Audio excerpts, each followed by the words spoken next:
Sorry. Sorry guys, na-off. Kunin natin yung USB connector. I-unwrap muna natin to.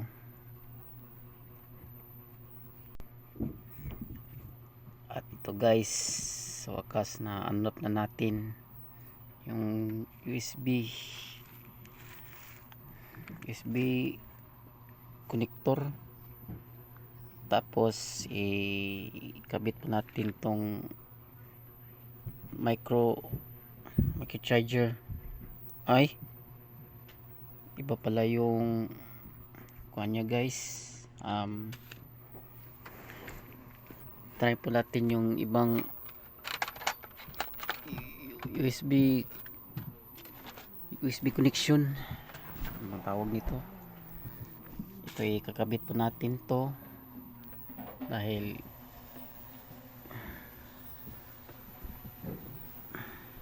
ito na naikabit na natin. Tapos makikita po natin kung magana ba, pwede pa siya maka-charge. Wow, kita nyo guys, pwede siya guys, magana siya guys. Katulad nito, makita po natin na on siya sa pamamagitan ng pag-connect dito, galing dito. At baka nagdadaya lang ako, kayo lang po na makapagsabi kung may nakasaksak ba ako. O tignan nyo, walang saksakan dito. Solar power lang, at dito lang siya nagsaksak galing dito. Kita nyo guys, wala naman ng outlet dito. Yan lang yung outlet talaga, galing talaga dito. Tapos kita nyo umiilaw. Kita nyo guys.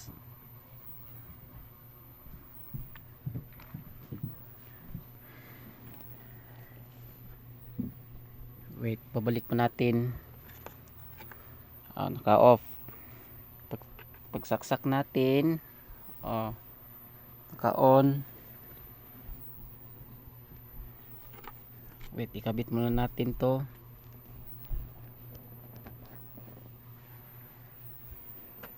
I-distansya muna natin para makita po natin ang kabuuan. At ito is saksak natin. Diba guys? Galing dito ha. Baka naisipan nyo na may nakasaksak ako dito ng outlet. Wala galing talaga dito. Tapos dito lang nakabase yung pagsaksak ko. Wala talaga, wala. Tapos kita po natin na umiilaw. At dito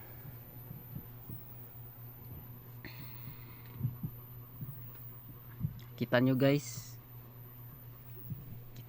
ha. Please comment down below kung anong masasabi nyo, at makikita nyo kung anong masasabi nyo, kung maganda bang gamitin, lalo pag walang kuryente or brown out, at sa pwede pang travel katulad nito. At nagcha-charge siya guys dito. Tingnan natin yung connection niya dito, galing dito. Diba guys?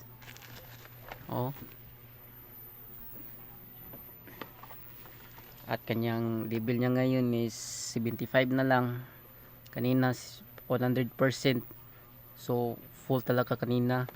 So since na nagamit natin kanina, para makita po natin kung gaano siya ka lakas na yung kanyang ilaw dito. Pero ngayon 75% na lang natira yung kanyang energy battery. At ito, pwede pa pala siya maka-charge. Kita nyo guys. Parang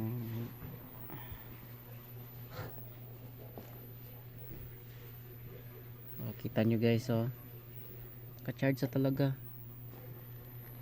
Ang masasabi ko lang, napakaganda ng kanyang device dahil magamit po ito lalo po sa lalo lang kung brown out dito sa amin, o pwede naman magamit sa pag travel o magbiyahe ng malalayong lugar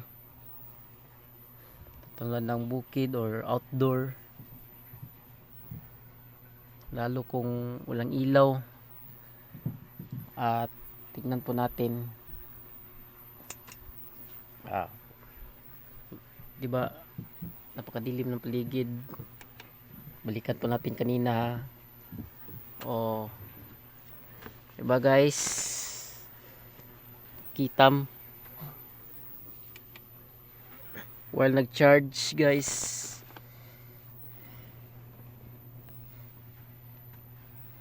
Nagcha-charge pa siya guys. Tapos pwede siya magamit guys. Bali, aside sa pili lang pang ilaw, pang solar light, pwede pa siya gamitin pag maka-charge. So may power bank pala dito. Pwede pa siya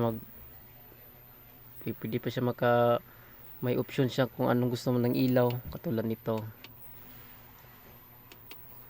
Napakaganda guys. So ako ang masasabi ko lang dito is pwede po siya magamit sa kahit anong lugar, o lalo na kung walang kuryente at brown out, magagamit po ito guys. At lalo na sa kung may kalamidad, wag sana, nabubulo na ako, bla bla. Sorry.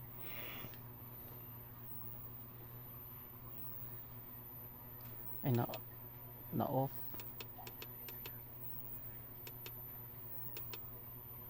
Ay, na off siya guys. Di ba guys? Ay, babalik po natin na. So pwede po siya magamit guys. Aside lang sa pag-ilaw, pwede po siya maka-charge tulad nito. Bali, hindi ko na alam kung bali sabi ni mama ang pagbili niya ito is mga 500 plus yung na-order niya sa online tulad nito. Ang masasabi ko lang ay napaganda tulad nito. Magamit po siya ng brown out, walang kuryente, magamit po siya ng ilaw, at pwede pa siya gawing maka-charge lalo kung walang kuryente talaga, at magamit po siya sa mga pang travel. At i-flashback ko lang baga guys para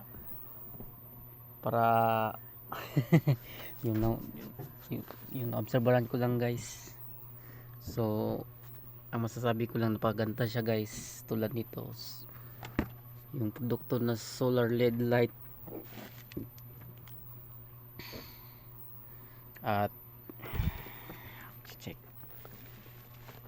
at ito pala yung sa likod. Kung ang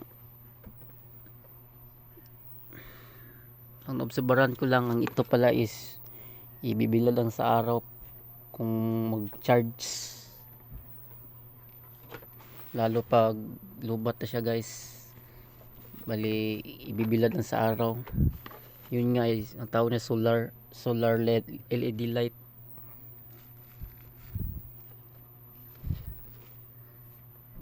Diba napaganda guys? Anong masasabi nyo, please comment down below kung anong masasabi nyo. At napaganda siya guys, malaki siya, at maganda siya guys. At hanggang dito lang po tayo muna, at sana mag-enjoy, na-enjoy kayo sa ating pagbablog, at sana huwag makalimutan mag-like, share, subscribe, hit the notification bell para sa ating mga videos na na-upload natin paminsan-minsan pag may time. Maraming salamat po. Bye bye.